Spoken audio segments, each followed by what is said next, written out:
ഐക്യമുന്നണിയെ ഞങ്ങൾ ഐക്യം തകർത്തു ഇവിടെ പ്രസംഗിച്ചിട്ട് എന്നല്ലേ പേരോട് പറഞ്ഞത്. സലഫി ഇവിടെ വന്നിട്ട് ഞങ്ങളെ തമ്മിൽ അടിക്കാൻ നോക്കുകയാണ്, ഞങ്ങളെ തമ്മിലടിപ്പിക്കാൻ നോക്കുകയാണ്. എന്നാ മൗലവി ആ വ്യാമോഹം നടപ്പില്ല കേട്ടോ, ഞങ്ങൾ ഒറ്റക്കെട്ടാണ് കേട്ടോ. ആ ഒറ്റക്കെട്ടിന്റെ കോലമെന്ന് കേൾക്കാനായി കേൾപ്പിക്കുന്നത് നിങ്ങളുടെ പ്രസംഗം, നിങ്ങളെ പോലെയുള്ളവരുടെ പ്രസംഗത്തെയും പറ്റി നാദാപുരത്തുള്ള ചിന്തിക്കുന്ന ആളുകളുടെ അഭിപ്രായം കേട്ടോളൂ. എന്താ കേട്ടോളൂ അവരെഴുതുന്നത്? പ്രസംഗത്തിന്റെയും ഖണ്ഡനത്തിന്റെയും ശൈലി പോലെ തന്നെ പ്രധാനമാണ് സമർത്ഥനത്തിന്റെ രീതികളും.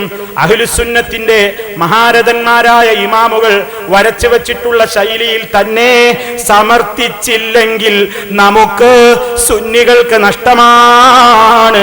സ്വന്തമായ വിധികൾ കണ്ടെത്തുന്നതും പ്രമാണങ്ങൾ ദുർവ്യാഖ്യാനം ചെയ്യുന്നതും തൽക്കാലം ഫലിച്ചാൽ പോലും ദീർഘകാലാടിസ്ഥാനത്തിൽ ഇതുകൊണ്ട് കോട്ടമാണുണ്ടാവുക. നമ്മുടെ പ്രസംഗത്തിനെതിരെ വീണ്ടും വീണ്ടും വഹാബി ഖണ്ഡനങ്ങൾ നടക്കാൻ അവസരമൊരുക്കുന്നത് ഈ വഴിവിട്ട സമർത്ഥന രീതിയാണ്. അപ്പൊ ഇത് കേൾക്കുമ്പോൾ വിചാരിക്കും അത് മൗലവി വേറെ ഏതെങ്കിലും സ്ഥലത്തെ കുറിച്ചൊക്കെ പറഞ്ഞതാവില്ലേ, അത് ഞാൻ പറയാം എന്നെ പറ്റിയാണ് ആരാ പറഞ്ഞത് എന്ന് കേൾക്കണോ? എന്നാ പിന്നെ അടുത്തവര് ശ്രദ്ധിച്ചോ, കൃത്യമായി നോട്ട് ചെയ്തോ. നിങ്ങളായി എഴുതുന്നത് ശ്രദ്ധിച്ചോ.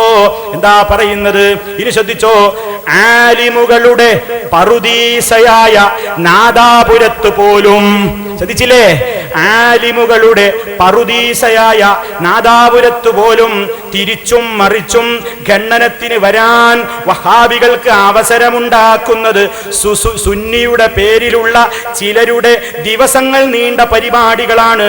വിഷയത്തിൽ നിന്ന് തെന്നി മാറി വ്യക്തിപരമായ ആക്ഷേപത്തിലേക്കും സംഘടനാപരമായ തീരുമാനങ്ങളിലേക്കും പ്രസംഗം വഴിതെറ്റുമ്പോൾ മറുപക്ഷം അതെല്ലാം മുതലെടുക്കുകയാണ്. നിങ്ങളിങ്ങനെ വഴിവിട്ട് സംസാരിച്ചിട്ടല്ലേ മൗലൈമാരിവിടെ അങ്ങനെ പിന്നെയും വരുന്നത്. സുന്നത്ത് ജമാഅത്തിന്റെ പാത വിട്ട് പക്വതയില്ലാതെ നിങ്ങൾ സംസാരിച്ചിട്ടല്ലേ, പ്രമാണങ്ങളെ നിങ്ങൾ ദുർവ്യാഖ്യാനിച്ചിട്ടല്ലേ എന്നാണ് ഇയാൾ ചോദിക്കുന്നത്. മാത്രമല്ല പിന്നെയും പറയാണ്, അതുകൊണ്ട് ഇങ്ങനെ ഈ പരിപാടി ഇങ്ങനെ തുടർന്നാൽ പല രൂപത്തിലുള്ള പല നഷ്ടവും നമുക്കുണ്ട്. സാമ്പത്തികമായും ആരോഗ്യപരമായുള്ള നഷ്ടം മാത്രമല്ല, ആളുകൾ വിചാരിക്കും ഇവരെടുത്തും തെളിവുണ്ട്. അങ്ങനെ പറഞ്ഞിട്ട് അവസാനം പറയുന്നു, എന്താ പറയുന്നത്? ഇവിടെ അവർക്ക് കിട്ടുന്നത് എന്തും നേട്ടമാണ്, അടിസ്ഥാന വർഗമായ നമുക്ക് നഷ്ടവും. അതാപ്പ സംഭവിച്ചുകൊണ്ടിരിക്കുന്നത്. മനസ്സിലായില്ലേ? നാദാപുരത്ത് ഹുസൈൻ സലഫി അല്ല ആരും തൗഹീദ് പറഞ്ഞാലും ഞങ്ങൾക്കൊന്നും നഷ്ടപ്പെടാതെ ഞങ്ങൾക്ക് കിട്ടാനേ ഉള്ളൂ. നിങ്ങളെ പ്രസംഗം കേട്ടുവിടുന്ന ഒരാളും അങ്ങോട്ട് വരൂല. ഞങ്ങൾക്ക് കിട്ടാനുള്ളതൊക്കെ തൗഹീദിന്റെ ആ വെള്ളി ആ യഥാർത്ഥമായ പ്രകാശധാരയിലേക്ക് ആളുകൾ ഇങ്ങനെ അല്ലാഹുവിന്റെ തൗഫീഖ് ഉണ്ടാവുമ്പോ അങ്ങനെ ഒഴുകി വരും. നിങ്ങൾക്കോ നഷ്ടവും. ആ നഷ്ടത്തിന്റെ ബേജാറിലാണ് ഈ പ്രമാണങ്ങളെയൊക്കെ ദുർവ്യാഖ്യാനിക്കേണ്ട ഗതികേട് പേരോടക്കമുള്ളവർക്ക് വേണ്ടി വരുന്നത്.